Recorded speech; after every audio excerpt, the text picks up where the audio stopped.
Hello everyone, मेरा नाम सूरज आनंद है और रैपिड बूम में आप सभी का स्वागत है। तो जैसे कि मेरे बारे में आप सभी को पता ही है और मैंने ये सारे पेपर्स क्लियर किए हैं।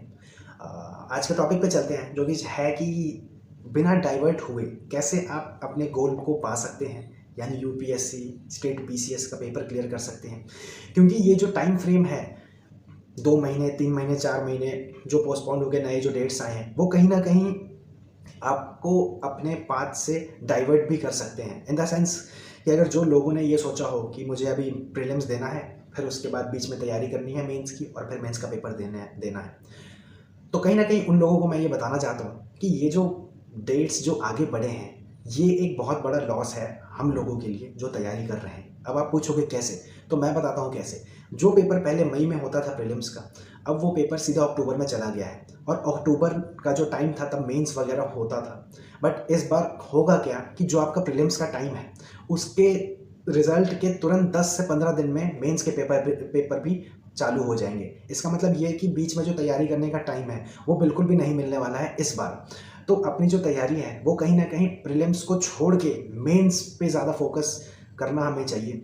जितने भी टॉपिक्स हैं उन सबको मेंस के नज़रिए से देखो।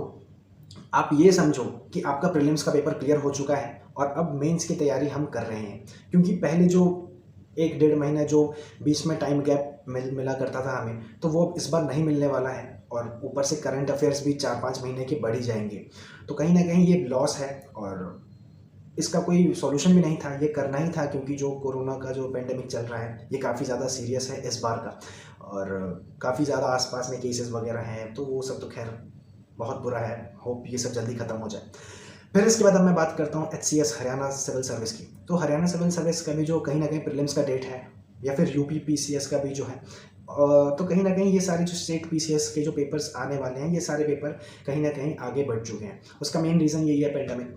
बट होता क्या है कि ये जो टाइम फ्रेम है ये कहीं ना कहीं उन लोगों के लिए तो बहुत ज़्यादा लाभदायक है जो नया नया तैयारी करना स्टार्ट करा था। उन्होंने सिलेबस समझने की कोशिश करी थी और ये सोच रहे थे कि पेपर इतनी जल्दी क्यों है, तो उन लोगों के लिए तो बहुत ज़्यादा फ़ायदेदार होने वाला है। बट जो ये सोच के बैठे थे कि जो तैयारी प्रीलिम्स के बाद मेंस की हम करेंगे, तो कहीं ना कहीं वो रह जाएंगे अगर उन्होंने इस टाइम 2 या 3 महीने का जो टाइम फ्रेम है इसमें ध्यान नहीं दिया।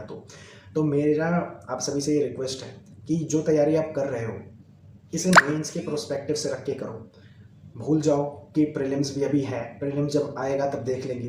क्योंकि देखेंगे कैसे, क्योंकि 10 अक्टूबर का जो टाइम है उससे 15-20 दिन पहले हम पेपर लगाना स्टार्ट कर देंगे, मॉक टेस्ट देना स्टार्ट कर देंगे, तो प्रीलिम्स का पेपर तो हो जाएगा। बट उस सिचुएशन को कैसे झेलोगे आप जब प्रीलिम्स के रिजल्ट के 1 हफ्ते 2 हफ्ते बाद मेंस का टाइम स्टार्ट हो जाएगा। तो कहीं ना कहीं इस पर ध्यान दो, ये बहुत ज़्यादा इंपॉर्टेंट है।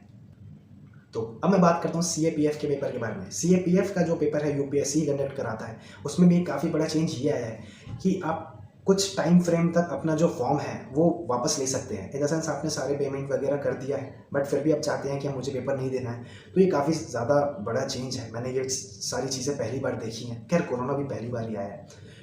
तो इन सारी चीज़ों को छोड़ के stay focused, stay motivated, positive thinking. News वगैरह मत देखो क्योंकि बहुत ज़्यादा नेगेटिव वाइब्स आती है। न्यूज़पेपर की बात करूँ तो न्यूज़पेपर भी पढ़ना बहुत ज़रूरी है, क्योंकि कहीं ना कहीं यूपीएससी या फिर जितने स्टेट पीसीएस हैं उनके करंट अफेयर्स में ये सब काम आने वाली चीज़ें हैं। पहला दूसरा पेज बेशक छोड़ दो क्योंकि बहुत ज़्यादा नेगेटिविटी होती है। ऑक्सीजन लेवल कम हो गया, सिलेंडर कम हो गया, यहाँ ये वो ये सारी चीज़ें छोड़ दो। पाथ पे फोकस करो और मेनली गोल पे ध्यान दो। आराम से क्लियर होगा। बहुत ज़्यादा टाइम है और बहुत अच्छा टाइम है, गोल्डन अपॉर्चुनिटी है। इससे अच्छा टाइम आप सभी को इसके बाद नहीं मिलने वाला है। तो चलिए फिर अपनी तैयारी जारी रखिए और कोई भी दिक्कत हो तुरंत मेरे टेलीग्राम पे जुड़िए और मुझे मैसेज करिए। तब तक के लिए थैंक यू और जय हिंद।